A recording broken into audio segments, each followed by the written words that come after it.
people in really hard ways. Like I was dealing with people who were struggling with suicide.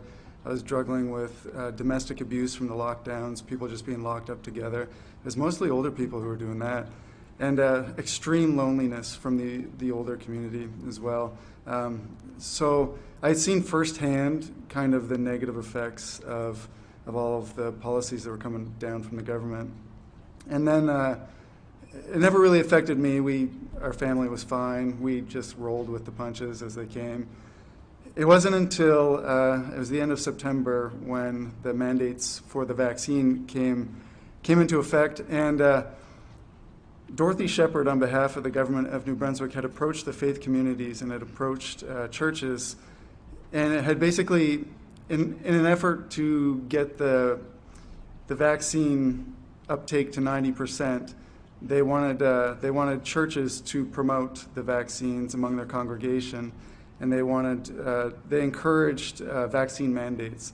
And then the government had implemented a policy that said if churches would require proof of vaccination, that they could operate full capacity, no restrictions, no masking, nothing.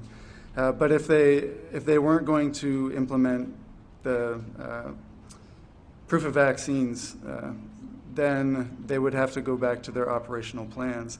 And that's when my experience went from ministering to people who were struggling with these different mandates and these different policies to just being on the receiving end of some of those negative outcomes. Speaking from a place of faith, the Holy Spirit informed the decision I made, but I never appealed to that because I can't, it's an appeal to an authority you can't confirm.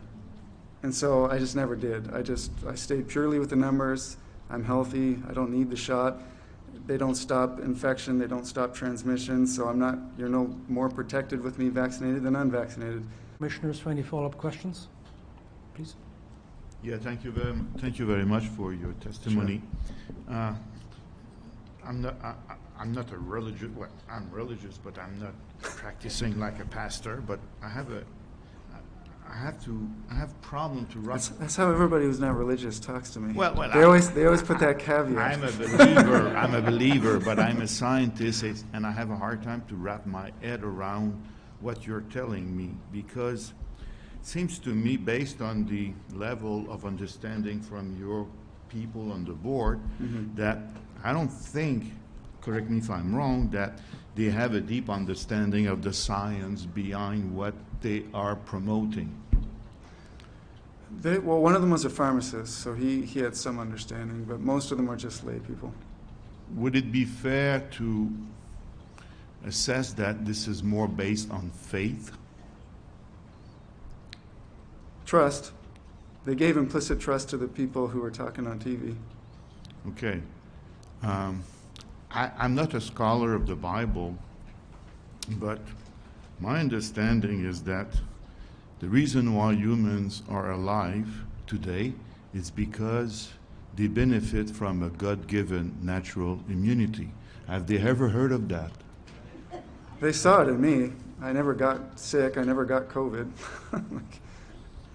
So it seems to me that what you are experiencing, correct me if I'm wrong, is a struggle of faith between two different beliefs.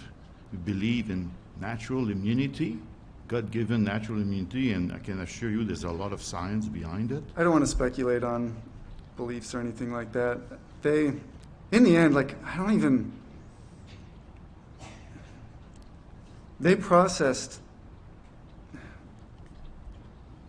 they just followed through on what the government put out there.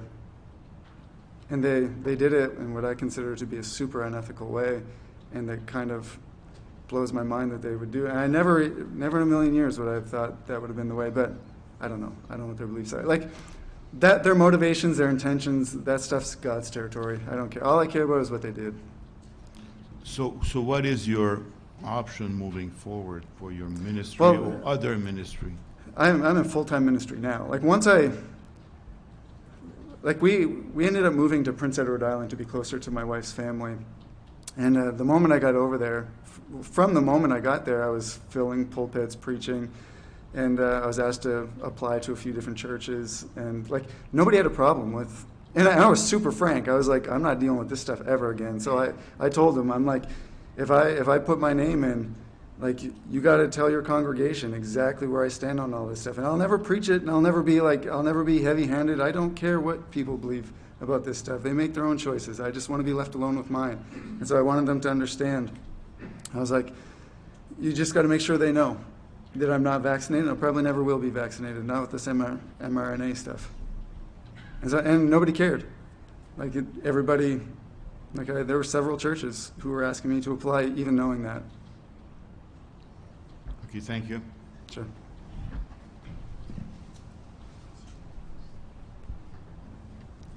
We followed everything. There was no mandate for the church. Like nobody mandated anything within the congregation, and the government didn't mandate anything for us. So that's not an argument.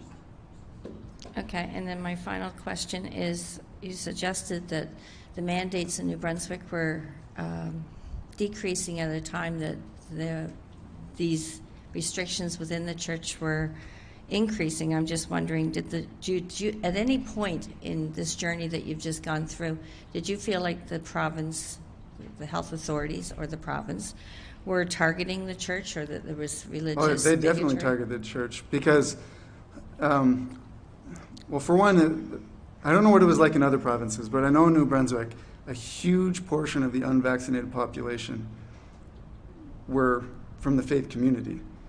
And Dorothy Shephard approached the faith community specifically, asking that they promote vaccines to their congregations and encourage them to require proof of vaccination in order to boost those numbers to 90%. So they most definitely targeted the churches. So are you aware of other churches that went through this same struggle between the congregations and the ministers as a consequence? There was only one other church that I knew of that went down the road that my church went down. The rest just navigated it fine. Actually, the church that my family and I landed in after all of this stuff, they were the exact same scenario as us. Their pastors were unvaccinated. They just handled it in a way more mature way. Okay, thank you.